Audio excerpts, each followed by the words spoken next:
Good afternoon, Excellencies, distinguished delegates, ladies and gentlemen, colleagues and friends. I would like to welcome and thank all of you for joining me here today. I'm honored to serve as First Lady of the United States, and I look forward to sharing with each of you my sincere hopes for all that we will be able to do together to promote peace, human rights, and human dignity, leaving no one behind, especially not our children. The most important and joyous role I ever had is to be a mother to my young son. And what could possibly be more essential focus in everyone's life than that of loving, educating, and bringing up our next generation to be happy, productive, and morally responsible adults. Together, we must acknowledge that all too often is the weakest, most innocent, and vulnerable among us, our children, who ultimately suffer the most from the challenges that plague our societies. Whether it is drug addiction, bullying, poverty, disease, trafficking, illiteracy, or hunger, it is the children who are hit first and hardest in any country. And as we all know, the future of every nation rests with the promise of their young people. If we look at the present state of children in any society, we will see the future that our world can expect tomorrow. Show me your civic lessons of today, and I will show you your civic leaders of tomorrow. Show me your history lessons of today, and I will show you your political leaders of tomorrow. Show me the loving bonds between your families today, and I will show you the patriotism and moral clarity of your nation tomorrow.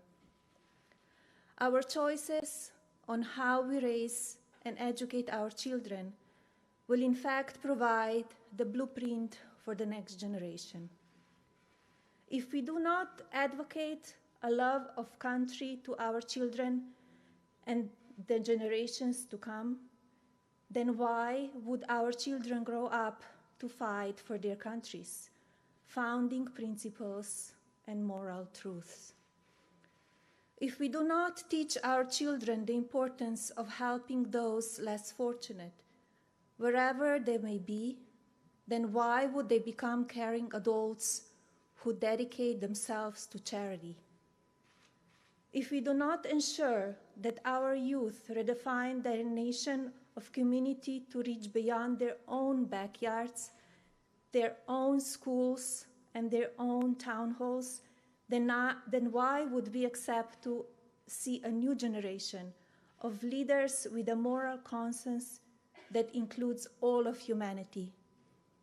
When we join together as parents, caring for children, wherever they live in our own families across the street, across the nation, or across the globe, we claim our responsibility to the next generation to ensure they are prepared to accept the torch of leadership for the world of tomorrow. And make no mistake, this will always begin with us, coming together to embrace parenthood's noble calling.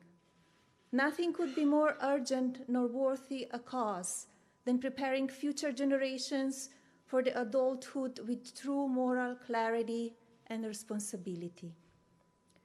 To achieve this, we must come together for the good of our children, because through them, our future will be defined. Therefore, we must teach each child the values of empathy and communication that are at the core of the kindness, mindfulness, integrity, and leadership, which can only be taught by example. By our own example, we must teach children to be good stewards of the world they will inherit. We must remember that they are watching and listening, so we must never miss an opportunity to teach life's many ethical lessons along the way. As adults, we are not merely responsible, we are accountable. I hope you will join me in recommitting ourselves to teaching the next generation to live by and honor the golden rule, to unto others as you would have them unto you, which is my paramount in today's society, and I'm focused as First Lady. It remains our generation's moral imperative to take responsibility for what our children learn. We must turn our focus right now to the message and content they are exposed to on a daily basis through social media, the bullying, the experience online and in person, and the growing global epidemic of drug addiction and drug overdose. No children should ever feel hungry, stalked, frightened, terrorized, bullied, isolated, or afraid, with nowhere to turn. We need to step up, come together, and ensure that our children's future is bright.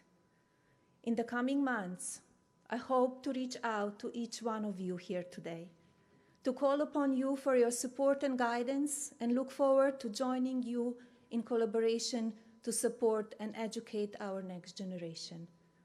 I'm asking leaders on social media whose target market for their products and platforms is children, as well community and educational leaders, to join me in this fight for the hopes and dreams of our children.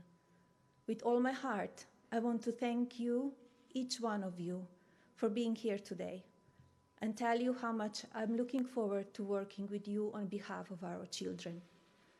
God bless our children, God bless our nations, and God bless the United States of America. Thank you.